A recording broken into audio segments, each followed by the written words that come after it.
અને સમાચારો પર નજર કરીએ તો નવસારીમાં કેન્દ્રીય જળશક્તિ મંત્રી સી.આર. પાટીલની ઉપસ્થિતિમાં ભાજપનો વિજયોત્સવ યોજાયો.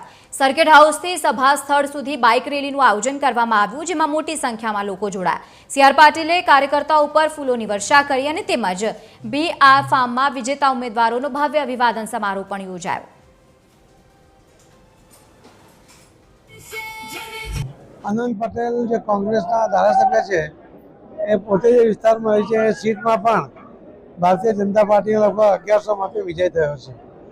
અને એ જ બતાવે છે કે આ નિવેદનીય નેતાઓ વાતે વાતે ધમકીની ભાષા બોલવાવાળા, સરકારી અધિકારી અને કર્મચારીઓ સાથે બેહુદું વર્તન કરવાવાળા, સામાજિક રીતે પણ દરેકને દબાણમાં રાખવાનો પ્રયત્ન કરવાવાળા, પોતાનો ઉલ્લુ સીધો કરવાનો પ્રયત્ન કરવાવાળા આ નેતાઓને આખા ગુજરાતમાં જાકારો મળ્યો છે. આવું રાજકારણ ગુજરાતના સૌ મતદાતા ભાઈ બહેનો પસંદ નથી કરતા, એ મેસેજ પણ આમાંથી ગયો છે.